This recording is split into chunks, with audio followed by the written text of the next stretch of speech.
नीतियों की। और ये प्रतिक्रिया जो हमें दिखाई देती है, इसके कुछ कारण थे। पहला जो कारण था ब्रिटिश की आर्थिक नीति। ब्रिटिश की आर्थिक नीति ने सबसे पहले भू राजस्व पे जो ध्यान दिया, इन्होंने भू राजस्व को लेकर कुछ ऐसी नीतियां अपनाई जिसमें जमींदार को अपना हक मिला, मुखिया को अपना हक मिला और ब्रिटिश लोगों को अपना हक मिला या कंपनी को फायदा मिला, लेकिन भारतीय लोगों को कुछ फायदा नहीं मिला।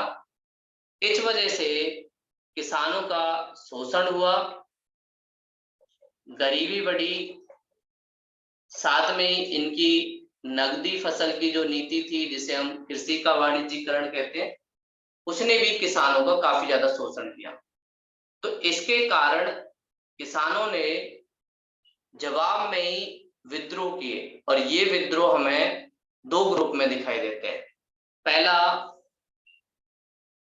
19वीं सदी में किसानों ने क्या किया और दूसरा 19 के बाद, दो एक तरीके से दिखाए देते हैं, या 20वीं सदी में। 19वीं सदी में जो किसान थे उन्हें पता नहीं था कि हमारा शोषक कौन है, तो इनके जो भी विद्रोह होंगे 19वीं सदी में, वो जमींदारों के खिलाफ, साहूकारों के खिलाफ। इन्हें लगता है जमींदार, साहूकार, ये लोग हमारा शोषण किए हैं और इसलिए इन लोगों को जवाब देना जरूरी है। इसलिए किसान लोग जो विद्रोह करेंगे वो इन जमींदारों और साहूकारों के खिलाफ करेंगे, जैसे जिसमें हमने नील विद्रोह पढ़ा। नील विद्रोह में भी ऐसा ही होगा कि वो जमींदार के जो कागज है उनको जलाएंगे, उन लोगों को अपनी सेवा देना बंद कर देंगे। ऐसा ही हमने देखा सन्यासी विद्रोह में, उसमें भी ऐसा ही किसान करेंगे। उसका कारण था कि किसानों को पता ही नहीं है कि हमारा असली शोषक कौन है।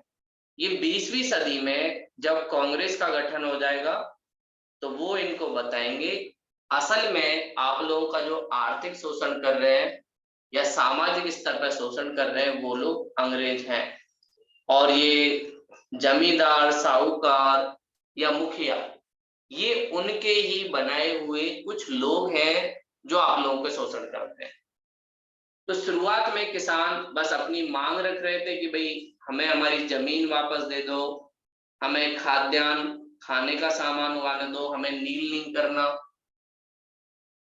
ये सारी चीजें करेंगे। लेकिन बाद में इन लोगों की जो मांग है वो राष्ट्रीय आंदोलन की मांग से जुड़ जाएंगे और किसान बोलेंगे हमें सिर्फ भू राजस्व में नहीं चाहिए, हमें देश की आजादी भी चाहिए, स्वराज भी चाहिए। और इसमें आपको कुछ आंदोलन दिखेंगे जैसे चंपारण, जिसमें गांधी जी शामिल होते हैं, साथ में खेड़ा जिसमें फसल खराब होती है, साथ में बारदौली जिसमें पटेल जी शामिल होंगे, और उसके बाद अखिल भारतीय किसान सभा। ये सब कहीं ना कहीं इसी का परिणाम थे कि धीरे धीरे हमारे किसान लोग जागरूक हो रहे थे और किसान लोगों की जागरूकता ही उन्हें उनके असली शत्रु से मिला पा रही। अगर किसान लोग जागरूक नहीं होते तो अपने असली शत्रु को पहचान नहीं पाते, और ब्रिटिश लोग नहीं चाहते थे कि भाई इन लोगों को पता चले, क्योंकि अगर किसानों को पता चल गया कि भाई हमारा असली शत्रु क्या है तो ब्रिटिश लोग भारत में फिर कैसे शासन करेंगे, ये भी इनके साथ समस्या थी। इसलिए वो चाहते थे कि जो भी प्रतिक्रिया हो आर्थिक रूप से या सामाजिक रूप से हम लोग थोड़ा किसानों से दूरी बनाए रखें। लेकिन जैसे जैसे हमारे दादा भाई नेहरू जी आएंगे वो कहेंगे कि भाई ब्रिटिश लोगों ने कृषि का वाणिज्यीकरण कराया, नगदी फसल जैसे नील, चाय, कॉफी, कपास, अफीम, ये सब भारतीय लोगों से उगाई और उसके बदले में हमें कुछ भी मिला नहीं, जिसको वो कहेंगे धन की निकासी, और इसकी वजह से हमारे किसानों का शोषण बढ़ेगा। एक तरफ इनके लिए खाने के लिए पैसा नहीं है, दूसरी तरफ इन लोगों से मजबूरी में काम भी कराया जा रहा है। जैसे नील की खेती जब किसान लोग करते हैं तो उसकी वजह से उन लोगों को दिक्कत होती है। नील की खेती करने से एक तो भूमि बंजर होती है और दूसरा, जब पैसे की ये बात करते थे कि भैया अब हमें रेट दो, तो ब्रिटिश लोग उसे बहुत सस्ते में खरीद लेते थे। और नील इनको क्यों चाहिए था? क्योंकि इनके यहाँ पे औद्योगिक क्रांति आई थी, और औद्योगिक क्रांति के लिए कपड़े को रंगने के लिए इन्हें नील चाहिए था। तो इन्होंने जो भी चीजें नीति अपनाई आर्थिक, सामाजिक और प्रशासनिक स्तर पर, साथ में पुलिस, सिविल सेवा, ये सब जो बनाए वो भारतीयों के खिलाफ थी और किसानों का उसने शोषण किया। और सारे किसान लोग ही थे जो भारत कि जो राजनीतिक स्तर पे आज भी आप देखेंगे किसानों का एक इम्पोर्टेंट रोल है, और भारत को एक कृषि आधारित अर्थव्यवस्था के रूप में जाना जाता है। तो हमारी कृषि कमजोर हुई, इसका प्रभाव हमारे और जो उद्योग थे उन पे भी पड़ा, और इसकी वजह से हमारा विऔद्योगिकरण हुआ। और इसी के जवाब से जुड़ा हुआ एक और आंदोलन जो हम देखते हैं, सन्यासी आंदोलन, तो हमने देखा कि कैसे भाई उन लोगों को मजबूर किया कि आप लोग तीर्थ यात्रा नहीं कर सकते, आप अपने हिसाब से क्रॉप नहीं उगा सकते, ये सारी चीजें जो बोली सन्यासी विद्रोह और नील विद्रोह में। और इसका एक अगला जो विद्रोह में दिखता है वो दिखता है दक्कन के दंगे। दक्कन के दंगे में क्या होता है? ब्रिटिश लोग जब इनके हाथ से इनका एक प्रमुख उपनिवेश अमेरिका, अमेरिका भी भारत की तरह अंग्रेजों का गुलाम था, और ये लोग अमेरिका से कपास लेते थे, किसके लिए? कपड़े के लिए, और कपड़ा बना के ये लोग पूरी दुनिया में बेचते थे।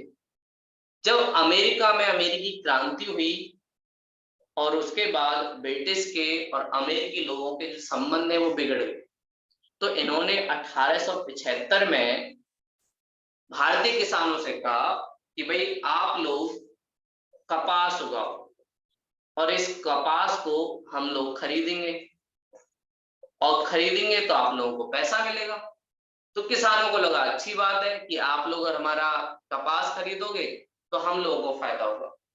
और दक्कन एक क्षेत्र है भारत का जहां पर बसाल्ट रॉक मिलती है, महाराष्ट्र वाले क्षेत्र। और बसाल्ट रॉक की खासियत, वहां पर जो पार्टिकल्स होते हैं बिल्कुल पास पास होते हैं, मिट्टी बिल्कुल पास पास वाली, इसलिए वहां पर पानी जो है वो मिट्टी रोक पाती है, और कपास की फसल के लिए पानी का होना बहुत जरूरी है। इसलिए इन्होंने दक्कन के क्षेत्र को चुना। कुछ साल तक ये चीजें चली, 1872 से 74-75 तक इन लोगों ने खूब खरीदा, किसानों को भी थोड़ा फायदा हुआ, और साथ में इन्होंने कर भी बढ़ा दिए किसानों पे, बोला 50% लेंगे, पहले 40 था, तो हम आपसे 50% लेंगे। तो किसानों ने बोला कोई बात नहीं, लेकिन इस नकदी फसल को करने के लिए बीज भी चाहिए, सिंचाई के साधन भी चाहिए, साथ में आपको जुताई भी करनी है खेत की, ये सब चाहिए। तो किसान लोग ऋण लेने लगे, किससे? साहूकार से। और साहूकार से जब ऋण लेने लगे तो उन्हें लगा जब हमारी फसल बिकेगी उसके बाद हम दे देंगे। लेकिन हुआ क्या, कुछ टाइम बाद 1875-76 में ब्रिटेन के और अमेरिका के संबंध सही हो गए, तो अमेरिका से ही वापस ये लोग कपास खरीदने लगे। लेकिन इन लोगों ने भारतीय किसानों को ये बात बताई नहीं, और जब भारतीय किसान ऋण लेके पूरी अपनी फसल लेके गए बाजार में, तो इन लोगों ने लेने से मना कर दिया। और ऊपर से ये 50% पहले से ही किसानों से टैक्स लेते थे। तो किसानों को दो तरफ से नुकसान हुआ, एक तो उन्हें कर देना है, दूसरा उनकी जो कपास की फसल है वो बिक नहीं रही। तो इससे इनका शोषण हुआ, और इस गुस्से में आके इन लोगों ने पहले तो एक सामाजिक बहिष्कार आंदोलन चलाया। इस सामाजिक बहिष्कार आंदोलन में इन लोगों ने इन जमींदार साहूकार के घर में काम करना बंद कर दिया, उन्हें जो अनाज वाली फसल है वो देना बंद कर दिया।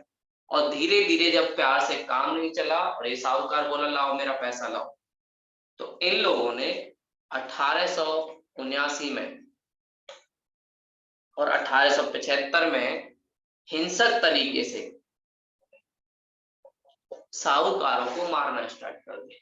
साहूकारों को मारने लगे, साथ में उनके जो रजिस्टर थे जिसमें लिखा था कि भाई रामलाल ने इतना पैसा लिया है, वो रजिस्टर भी जलाने लगे।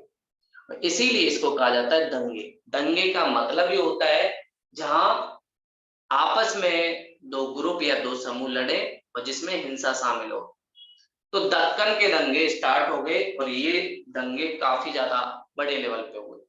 बहुत सारे साहूकार मारे गए, कुछ किसान भी मारे गए और फिर एंड में अंग्रेज लोगों ने इस दंगे को दबा दिया।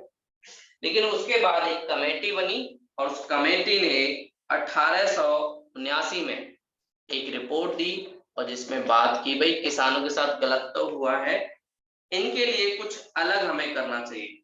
और फिर उसके बाद इन्होंने लगान जो वसूल कर रहे थे उसको स्थगित कर दिया कि भाई इनसे लगान वसूली अभी थोड़े टाइम के लिए रहने देते हैं कि पहले से ये शोषित है, पहले से इनका नुकसान इतना हो गया है, तो लगान वसूली लेना अच्छी बात नहीं। तो ये वाला आंदोलन भी कहीं ना कहीं अभी किसान जागरूक नहीं है, उन्हें पता ही नहीं है कि भाई साहूकार या जमींदार जो भी लोग हैं इनको अंग्रेज लोगों ने उठाया है और ये लोग अंग्रेज लोगों के अप्रत्यक्ष रूप से लीडर हैं जो जमीनी स्तर पर काम कर रहे हैं।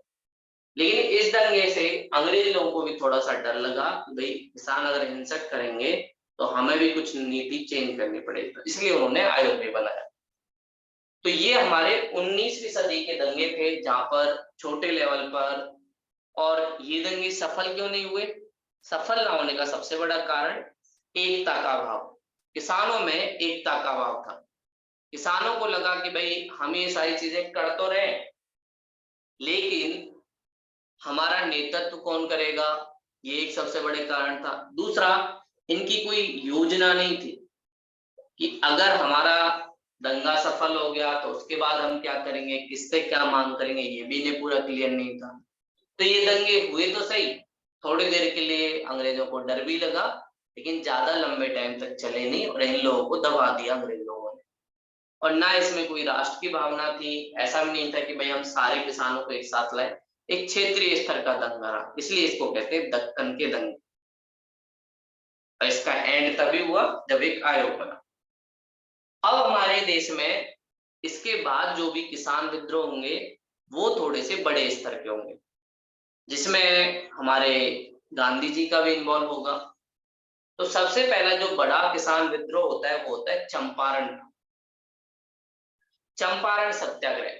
गांधी जी नए नए देश में आए हुए हैं और नए नए देश में आने के बाद एक मीटिंग में वो शामिल होते हैं। 1915 के बाद 1917 की मीटिंग होती है कांग्रेस की, उस सभा में वो शामिल होते हैं। अभी वो भारत में इतने फेमस लीडर नहीं है लेकिन दक्षिण अफ्रीका में बहुत सारे काम अंग्रेजों के खिलाफ ऐसे किए हैं कि उनका कुछ नाम है।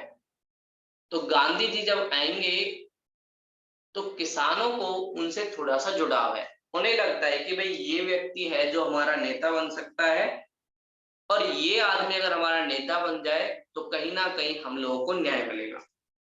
तो बिहार के किसान थे वो कांग्रेस की मीटिंग में आते हैं जिनका नाम है राजेंद्र शुक्ल,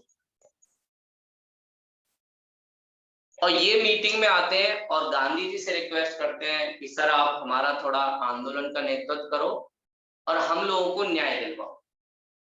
और न्याय किस चीज से चाहिए था इन्हें? ये लोग भी परेशान थे, बोले सर हमारा जो जिला है चंपारण, वहां पर अंग्रेज लोग क्या करते हैं, फसल उगवाते हैं और फसल उगवाने के बाद नील की खेती करवाते हैं और बोलते हैं ये नील की खेती आपके बिहार में चलता है कट्ठा। कट्ठे में क्या होता है, खेत को 8 पार्ट्स में ऐसे डिवाइड कर दिया जाता है और इन्होंने बोला था 3 कठिया, मतलब 8 में से 3 पर आपको नील की खेती करनी है। इससे किसानों को दिक्कत क्या होती थी, खाने के लिए जो फसल है वो नहीं कर पाते। पहली समस्या तो ये थी कि किसानों को खाद्यान्न फसल के लिए नहीं मिलता था और दूसरा नुकसान ये था नील की खेती से जो भूमि है वो बंजर हो जाती है। तो भूमि बंजर हो जाती है, दूसरा कारण था, ये परेशान थे। और तीसरा था इनको उचित दाम भी नहीं मिलता था, उचित रेट नहीं मिलता था कि अगर ये नील की खेती करें तो उन्हें इतना पैसा मिल जाए कि पैसा मिलने के बाद इन लोगों को खाने के लिए पैसे की जरूरत ना पड़े या फूड के लिए कोई चीज उगानी ना पड़े, ऐसा भी इनके साथ में हुआ। तो इसलिए राजेंद्र शुक्ल जी इसके पीछे पड़े गांधी जी को। शुरुआत में गांधी जी को लगा अभी मैं नया नया आया हूँ, ना मुझे कुछ ज्यादा पता है, पता नहीं क्या तुम्हारा मुद्दा है, कैसे तुम्हारे लोग हैं, मुझे ऐसा कुछ भी नहीं पता, तो मुझे कैसे पता होगा कि भाई कैसे आपकी चीजें करनी है। तो शुरुआत में गांधी जी ने कोई इंटरेस्ट नहीं दिखाया, वो थोड़ा शांति में रहे। लेकिन जब गांधी जी खाना खाने जाए तो राजेंद्र शुक्ल जी मिल जाए, नहाने गए तो राजेंद्र शुक्ल जी मिल जाए, तो बार बार वो उनसे मिलते रहे और उन्हें मनाते रहे। फिर एंड में गांधी जी ने अपने एक दोस्त थे, गांधी जी भी वकील थे, और वहां पर हमारे पहले राष्ट्रपति थे राजेंद्र प्रसाद, उनको कॉल लगाया, वो भी बिहार के थे, और उनसे पूछा क्या आपके यहाँ ऐसी ऐसी समस्या है, तो उन्होंने हाँ समस्या तो है। तो उसके बाद गांधी जी खुद और उनके कुछ दोस्त चंपारण पहुंचे। जब ये लोग चंपारण पहुंचे तो अंग्रेज लोगों को पता चला, बहुत सारे किसान आसपास के जुड़े, इन लोगों का स्वागत किया, बहुत सारा सामान भी इनको दिया। अंग्रेज लोगों को ये चीज अच्छी नहीं लगी, तो उन्होंने गांधी जी और उनके दोस्तों को बोला कि भाई आप लोग यहाँ से निकल जाओ, क्योंकि तुम लोगों की वजह से इस क्षेत्र में हो सकता है हिंसक चीजें हो जाए। इस वजह से गांधी जी और उनके दोस्तों को बोला गया कि तुम लोग जाओ, लेकिन गांधी जी ने जाने से मना कर दिया, बोले नहीं, इन किसानों की जो समस्याएं हैं वो जेन्युइन है और आप लोग इनकी बातें नहीं सुन रहे हो, इसलिए मैं तो नहीं जाऊंगा और आप लोगों को जो करना है कर लो। फिर गांधी जी ने धीरे धीरे बोला किसानों को कि भाई जितने लोग आप लोग आ सकते हो इतने लोग साथ में आओ।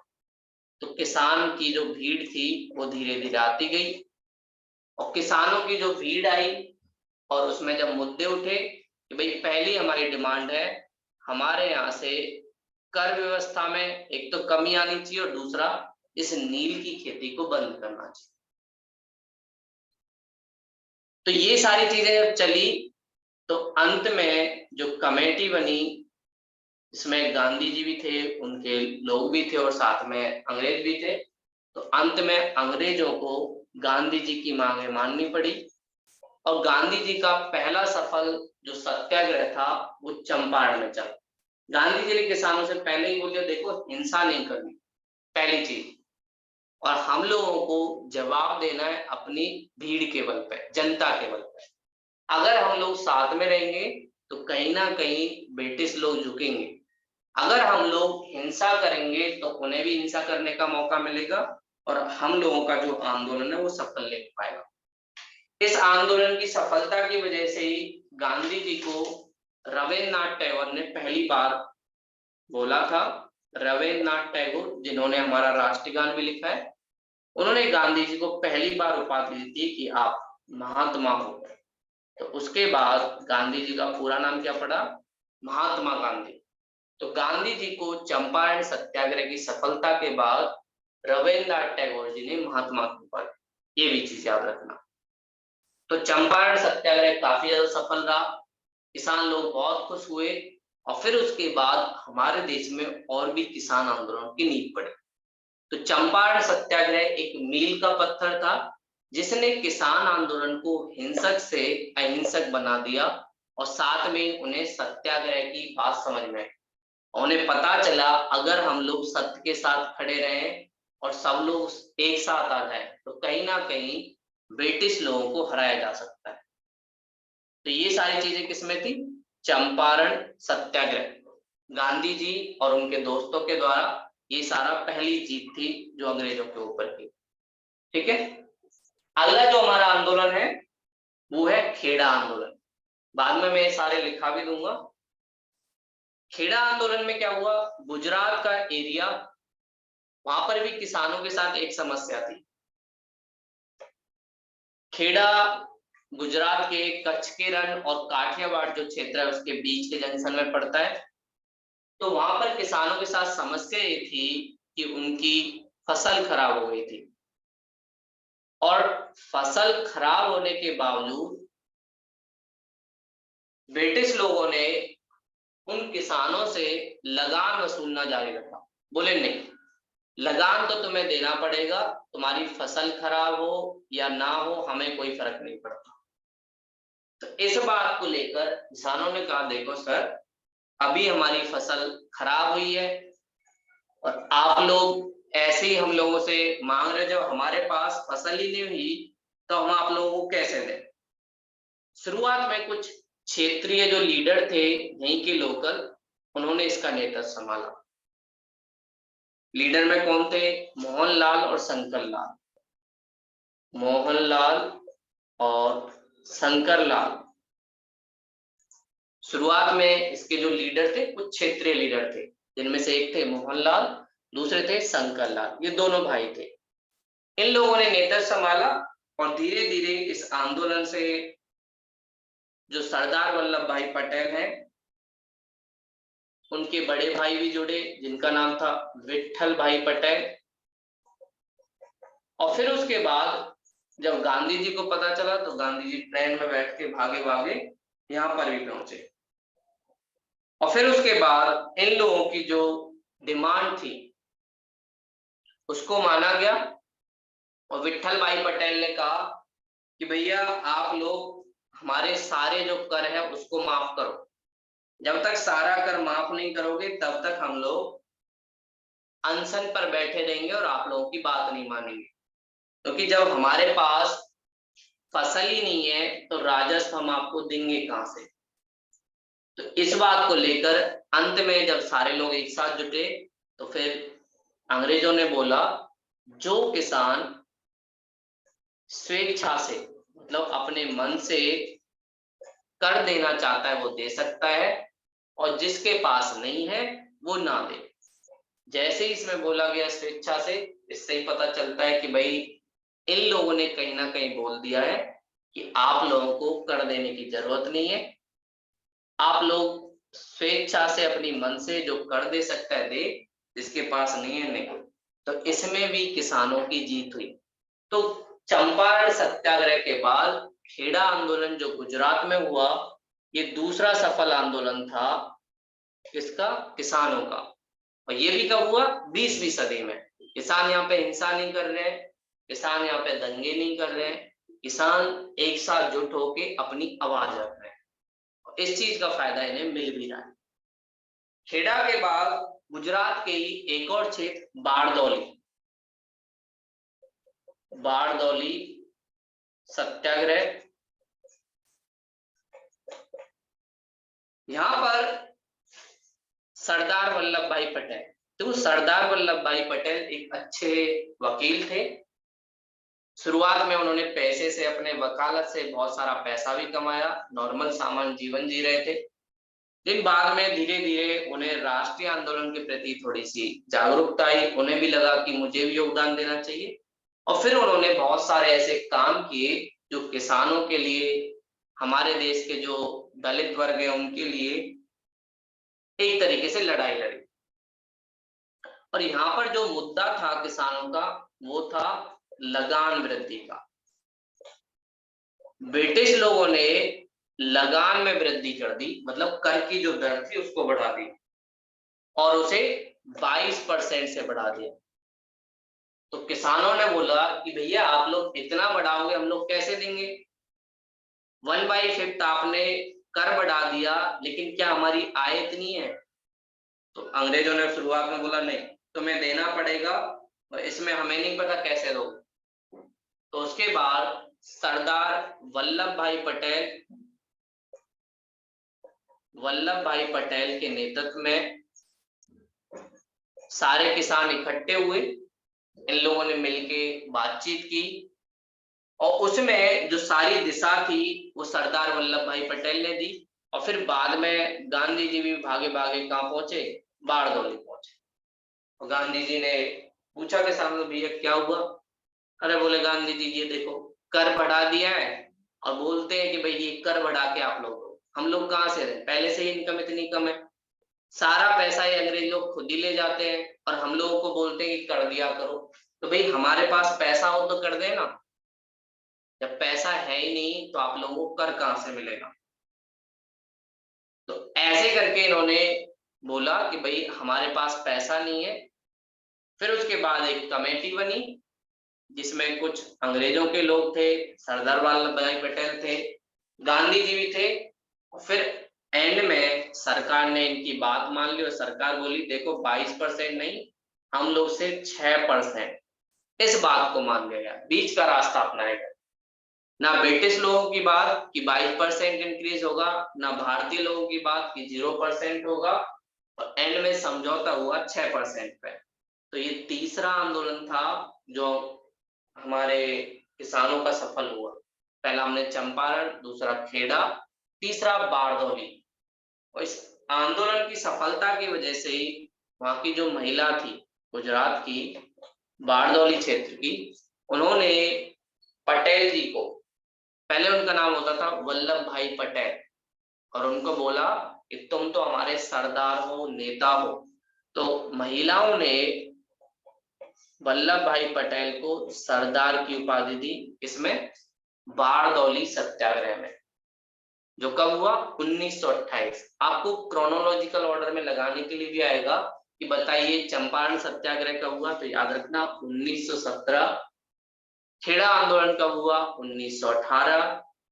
सरदार वल्लभ भाई पटेल द्वारा जो आंदोलन किया बारदौली सत्याग्रह 1928। किसी भी आंदोलन में कुछ चीजें इंपॉर्टेंट होती हैं। पहली बात उसकी मांग क्या थी, दूसरी बात वो कब हुआ, तीसरी बात उसके नेता कौन थे। तो ये सारी चीजें उसमें होता है। और यहाँ पर महिलाओं ने पटेल जी को सरदार की उपाधि दी और उनका नाम पड़ा सरदार वल्लभ भाई पटेल। वही इस आंदोलन में कुछ जनजातीय लोग भी इन्वॉल्व थे, और जनजातीय लोगों के साथ कुछ लोग नस्ल के आधार पर भेदभाव करते थे, और उन लोगों को कई लोग काली पराज कहते थे। उनकी शक्ल थोड़ी काली थी और उसके नाम पर उनका नाम पड़ा काली पराज। लेकिन गांधी जी ने इन जनजातियों को थोड़ा सा इज्जत देने के लिए, नस्ली भेदभाव खत्म करने के लिए इनका नाम करवा दिया रानी पराज। गांधी जी ने बोला नहीं, आप लोग काली पराज नहीं हो, आप लोग रानी पराज हो, आप लोग सम्मान के अधिकार हो, इतनी बड़ी सत्ता के खिलाफ आप लोग लड़े, ये एक बहुत बड़ी बात है। वरना हर किसी में हिम्मत नहीं होती इतनी बड़ी सत्ता के खिलाफ लड़ने की। तो आप लोगों ने लड़ाई लड़ी है, इसका मतलब आप लोग काली पराज नहीं रानी पराज हो। तो उसके बाद से काली पराज जो जनजाति इस बारदौली सत्याग्रह में लगी, उनका नाम क्या हो गया रानी पराज। तो ये बारदौली सत्याग्रह में एक तरीके से हुई। और फिर बाद में जो वहां के वायसराय थे, काली पराज जनजाति का नाम गांधी जी ने क्या कर दिया रानी पराज। और फिर उसके बाद इन लोगों ने भी लीगली इस चीज को मान लिया कि हाँ भाई बारदौली सत्याग्रह सही है, किसानों ने अपनी बात सही रखी और उसको बात उठाया। तो 20वीं सदी के जो तीनों आंदोलन है वो काफी ज्यादा सफल हुए। चंपारण सत्याग्रह भी, खेड़ा आंदोलन 1918 का, और बारदौली सत्याग्रह। इससे किसानों को और ज्यादा मोटिवेशन मिला, आत्मविश्वास बढ़ा कि हम लोग भी अंग्रेजों से अपनी बात मनवा सकते हैं, और अंग्रेजों के बिना डर से अगर हम लोग सब साथ में आए एकता के साथ, तो अंग्रेज हमारी बात मानने के लिए मजबूर हो जाएंगे। तो ये आंदोलन जो है कुछ प्रमुख आंदोलन थे। अगला जो एक और आंदोलन किसानों का होता है वो होता है दक्षिण भारत में। दक्षिण भारत में क्या होता है मोपला। मोपला विद्रोह,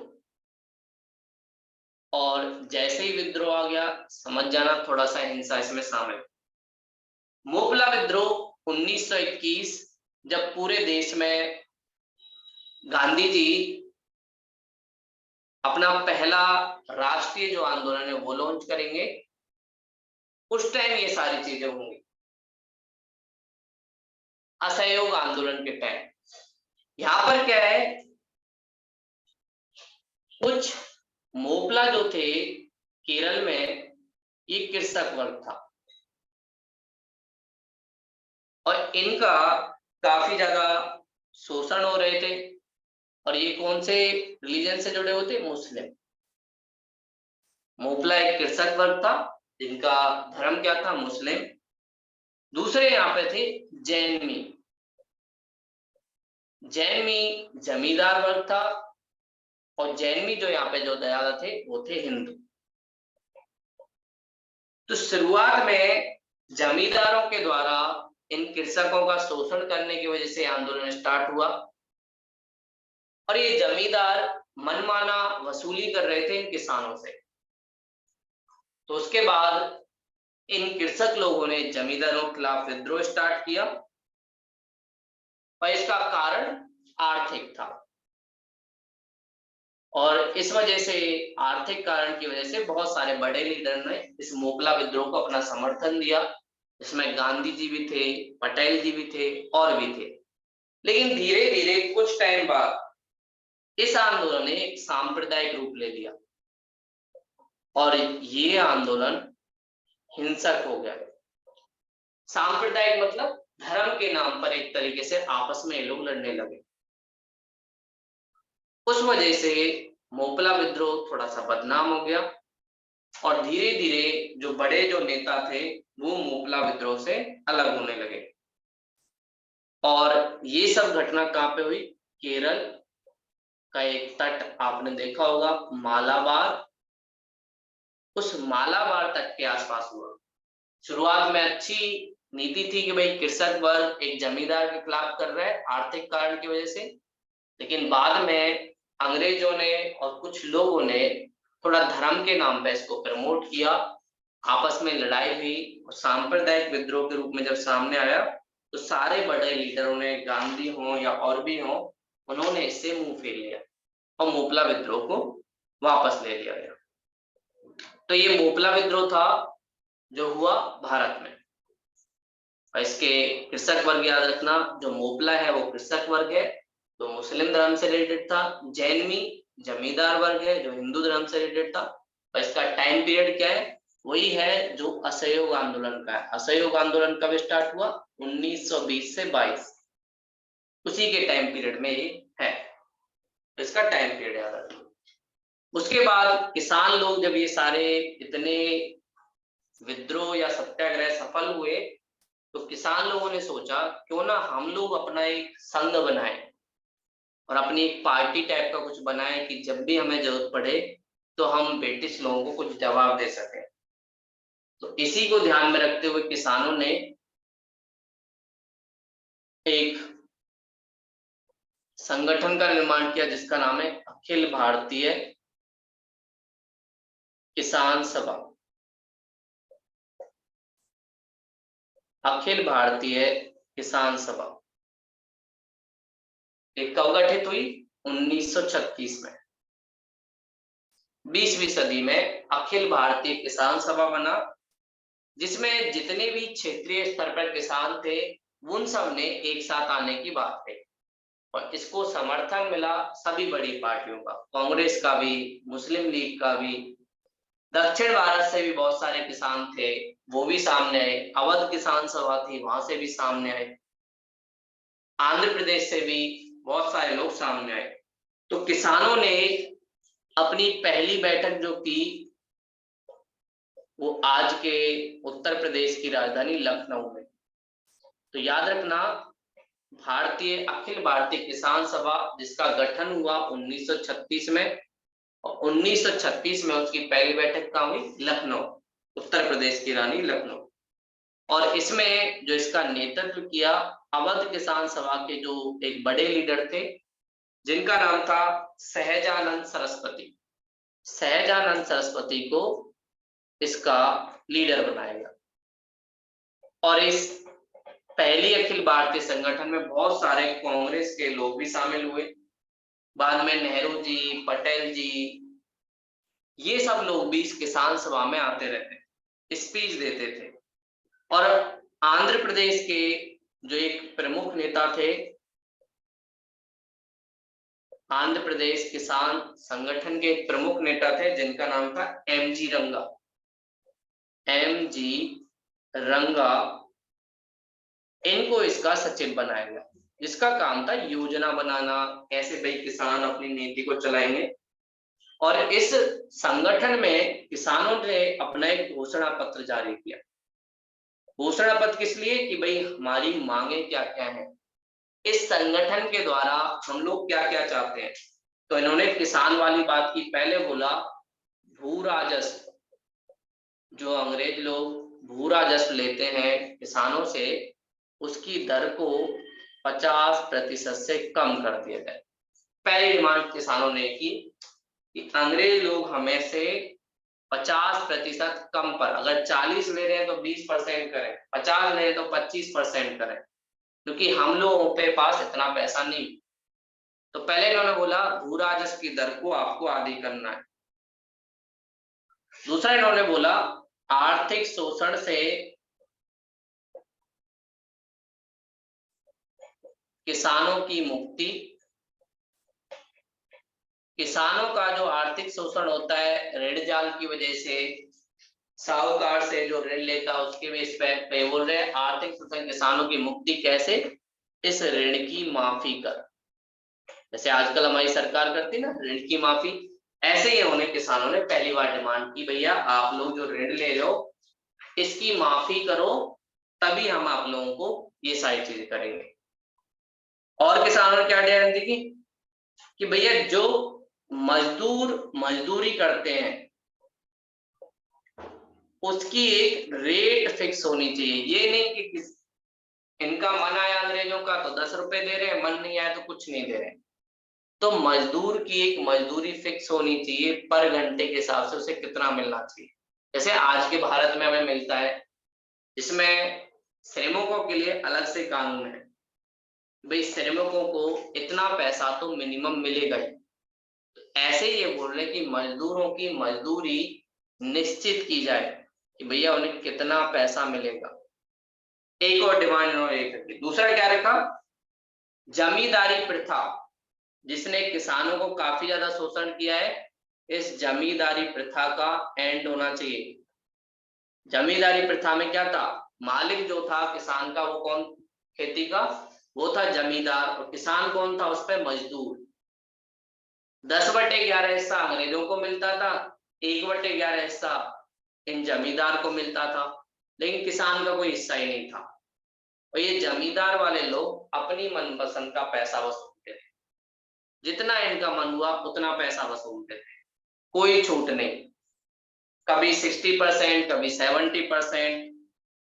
और साथ में इन्होंने बोला जो ये साहूकार बेईमानी करते हैं इन लोगों को लाइसेंस दिया जाए, हर किसी को साहूकार ना माना जाए, साहूकारों को लाइसेंस मिले और इनका एक रेट निश्चित किया जाए कि इससे ज्यादा आप लोग किसानों से ब्याज नहीं ले सकते। ये नहीं आप जितना मन किए उतना ब्याज ले ली, ऐसे आपको लेने का अधिकार नहीं होगा। और साथ में इन्होंने बोला वाणिज्य फसल या नकदी फसल अगर आप लोग किसानों से उगवाते हो तो उसका भैया एक मूल्य निश्चित कर दो। वाणिज्य फसल की कीमत निर्धारित करना, जिससे किसानों को इतनी मेहनत लगती है उस मेहनत पर पानी ना पड़े। तो अखिल भारतीय किसान सभा एक वो पड़ाव थी जिसने भारतीय किसानों को राष्ट्रीय आंदोलन से और अच्छे तरीके से जोड़ दी। अब अखिल भारतीय सभा के किसान कांग्रेस में जाते थे, कांग्रेस के बड़े नेता अखिल भारतीय किसान सभा में आते थे, तो दोनों का एक्सचेंज चलता रहता। और इसके बाद पहली बार इन्होंने क्या क्या डिमांड की, भू राजस्व की दर को आधा कर दिया जाए, दूसरा आर्थिक शोषण से किसानों की मुक्ति के लिए ऋण को माफ किया जाए, तीसरी बात उचित मजदूरी दी जाए जब किसान किसी के यहाँ काम करते हैं, और चौथी बात जमींदारी जो प्रथा है उसको खत्म किया जाए, पांचवी बात साहूकारों को लाइसेंस दिया जाए, हर किसी से पैसा वापस लेना या ऋण देना ये सही बात नहीं। और अगली बात वाणिज्य फसल की कीमत, जो नकदी फसल आप लोग किसानों से उगवाते हो उसकी कीमत का निर्धारण किया जाए, जैसे आजकल हमारी सरकार एमएसपी देती है, मिनिमम सपोर्ट प्राइस, न्यूनतम कीमत दर, कि भैया आपको इससे कम पर किसानों से फसल नहीं खरीदनी, चाहे गेहूं हो या धान हो या और कोई फसल हो। ऐसी इन लोगों ने बात की। इस अखिल भारतीय किसान सभा के बाद जब ये लोग कांग्रेस से जुड़ी गए, उसके बाद जो अगला आंदोलन आता है जो पश्चिम बंगाल में होता है, जिसका नाम है तेभागा, उसको हम लोग देखेंगे। अखिल भारतीय किसान सभा के बाद बंगाल में भी जो पश्चिम बंगाल का हिस्सा है, वहां पे भी कुछ आंदोलन चल रहे हैं, उनको हम लोग जानेंगे। इनमें से एक आंदोलन है हमारा तेभागा आंदोलन। तेभागा आंदोलन पश्चिम बंगाल में हुआ और यहाँ जो फसल होती थी उसके बंटवारे को लेकर मुद्दा था। किसान कह रहे थे कि भाई आप लोग हमसे 2/3, 2/3 जो हिस्सा था वो बटाईदार, यहाँ पे बटाईदार चलती थी एक व्यवस्था कि भैया जो भी फसल होगी उसका हिस्सा किसके पास कितना जाएगा, उसे कहते हैं बटाईदार व्यवस्था। और इस व्यवस्था के थ्रू ये जमींदार जो लोग थे वो 2/3 हिस्सा ले जाते थे और किसानों के पास 1/3 बचता था। इन किसानों ने बोला नहीं नहीं, हम लोग आपको 1/3 देंगे और 2/3 हिस्सा हम लोग रखेंगे। और इसी डिमांड को लेकर 1946 में हमारी आजादी से जस्ट पहले तेभागा आंदोलन की शुरुआत हुई और इसमें बंगाल के कुछ क्षेत्रीय जो लीडर थे किसानों के, वो इन्वॉल्व हुए, जिनमें कौन थे? एक थे कंपाराम जी इसके लीडर बने। दूसरे जो इसके लीडर बने वो थे भवन सिंह और कंपाराम, इन लोगों ने मिलके तेभागा आंदोलन की शुरुआत की। और सबसे बड़ी बात, इसमें सबसे ज्यादा किसान, लगभग 60 लाख किसान इस आंदोलन से जुड़े। तो ये एक बड़ा आंदोलन था और ये लोग बोल रहे थे कि भैया 1/3 हिस्सा आप लो और 2/3 हिस्सा हमें दो। उल्टा होना चाहिए, आप लोगों को ज्यादा क्यों दे, मेहनत हमारी, जमीन हमारी और 2/3 हिस्सा आपको दे। तो ऐसा नहीं चलेगा, 1/3 हिस्सा आपको लेना है तो लो और 2/3 हिस्सा हमको मिलेगा। ये वाली मांग इन लोगों ने, किसानों ने रखी। तो क्या बोला किसानों ने कि भैया 2/3 हिस्सा हमारा, 1/3 हिस्सा हम आपको प्यार से दे रहे, ले लो। 2/3 हिस्सा आपको नहीं देंगे, 1/3 चाहिए तो ले लो, नहीं तो मत लो। इसके बाद इसके साथ किसानों ने अपनी डिमांड रखी। और इस आंदोलन की एक और खास बात, इस आंदोलन में किसानों के साथ जो मुस्लिम किसान थे वो भी शामिल हुए, वरना इस टाइम सांप्रदायिकता अपने बहुत बड़े चरण पे थी। एक तरफ मुस्लिम लीग, लड़के लेंगे पाकिस्तान, उसकी बात कर रही थी। उस टाइम मुस्लिम किसानों का इस आंदोलन में शामिल होना इस बात को जताता है कि सारे भारतीय किसान एक साथ थे। और दूसरा, महिलाएं जो थी वो भी इसमें शामिल हुई।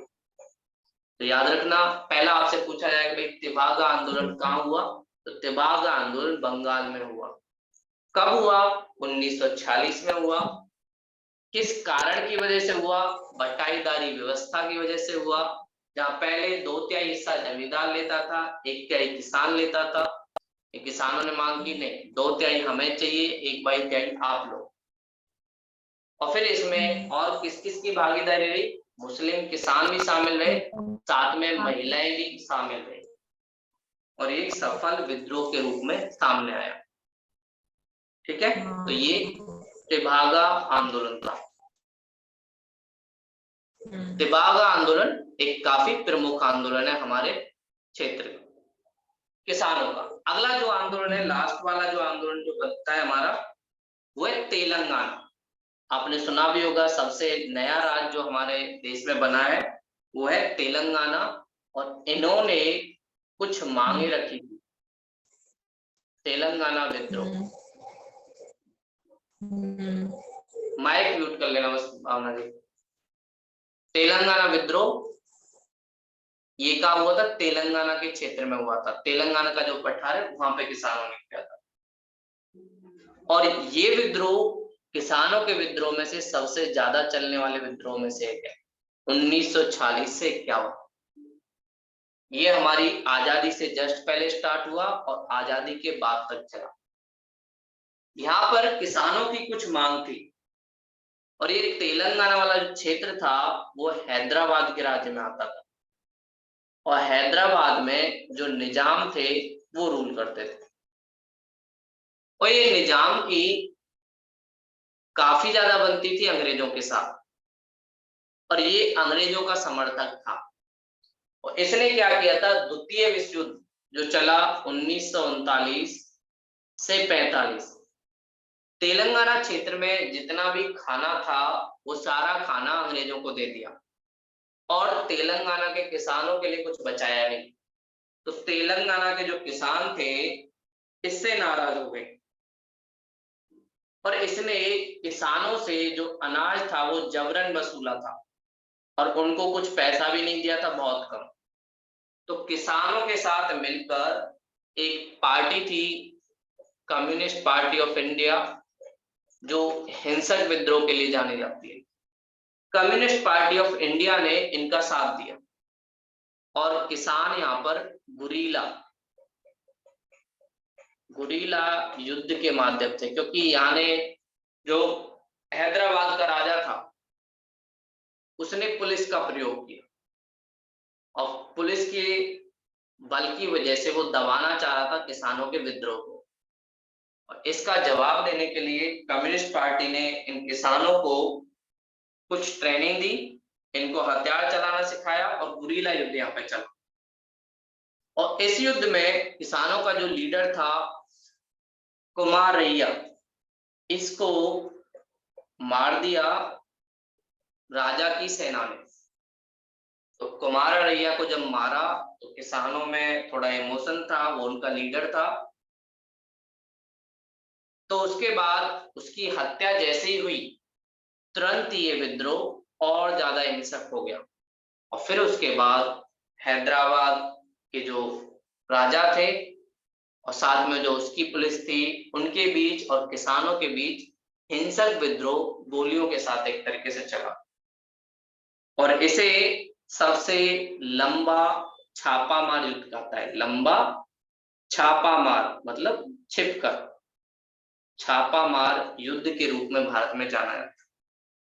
तो ये कौन सा था? तेलंगाना विद्रोह। लास्ट जो हमारा विद्रोह है वो है पुनप्पा और वायलर।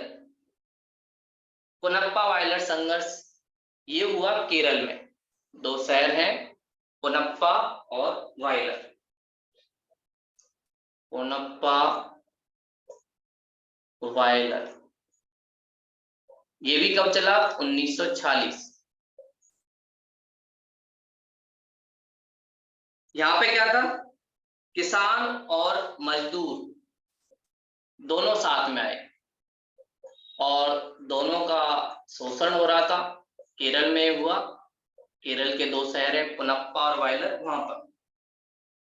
और जमींदारों के अत्याचार से ये दोनों लोग प्रताड़ित थे। जमींदार किसानों से ऋण और कर के रूप में सारी चीजें लेता था और मजदूरों को मजदूरी भी नहीं देता था टाइम। तो इन दोनों ने अपनी डिमांडों को साथ में रखकर और अत्याचारों के खिलाफ आंदोलन लड़ा और ये आंदोलन भी सफल रहा और अंत में जमींदारी जो प्रथा थी केरल में, हाँ इस एरिया में, वो थोड़ी खत्म हुई और ये दोनों अलेप्पी एक जिला है केरल का, वहां पे चले। तो ये हमने किसान आंदोलन देखे, जो प्रमुख किसान आंदोलन थे हमारे ये वाले पार्ट। तो आपको समझ आया होगा कि भारत में कौन कौन से किसान आंदोलन थे। एक बार फिर रिकॉल में सारे करा देता हूँ। सबसे पहले हमने देखा दक्कन का दंगा।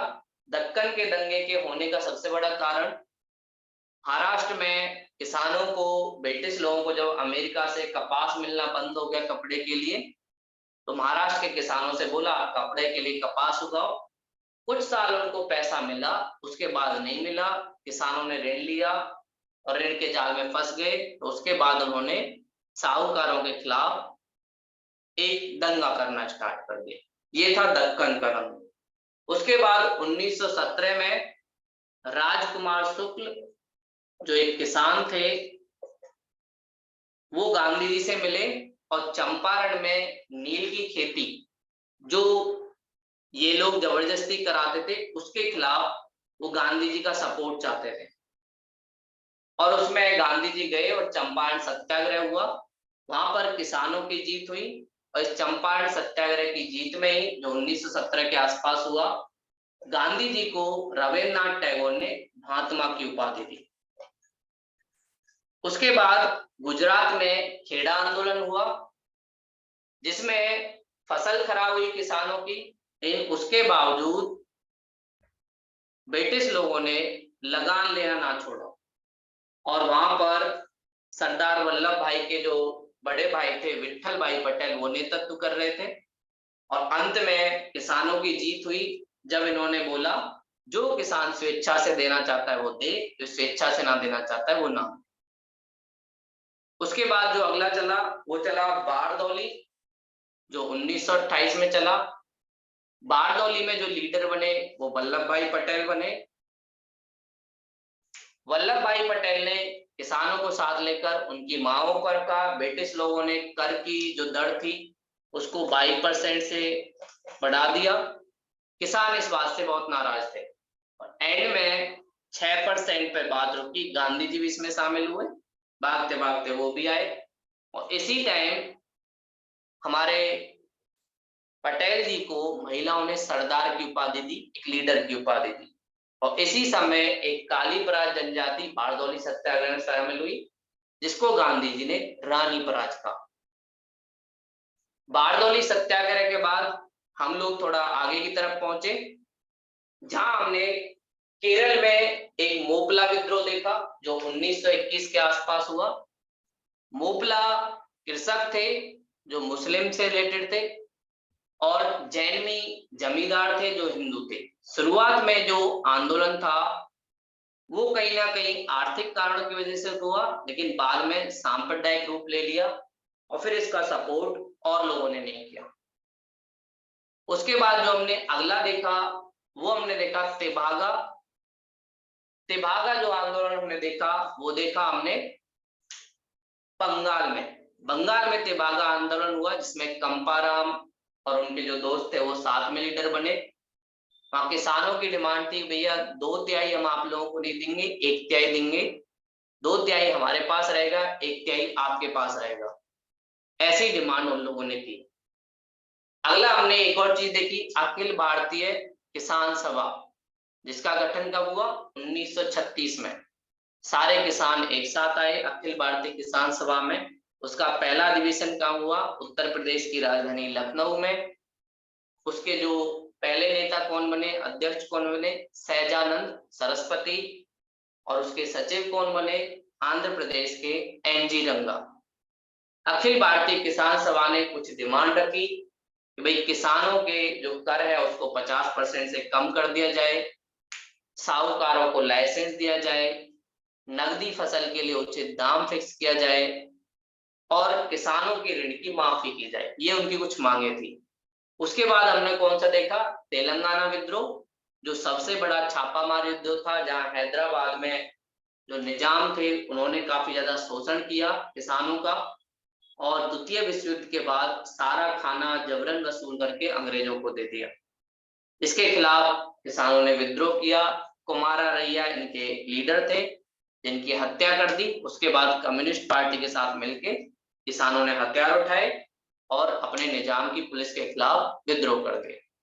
सबसे लास्ट में हमने केरल में देखा पुनप्पा वायलर विद्रोह जो केरल के अलेप्पी जिले में है। और यहाँ पर किसान और जमींदार, किसान और मजदूर दोनों साथ में आए, जमींदार के शोषण के खिलाफ उन्होंने विद्रोह किया। तो ये भारत के कुछ प्रमुख जो किसान विद्रोह है वो हमने देखे।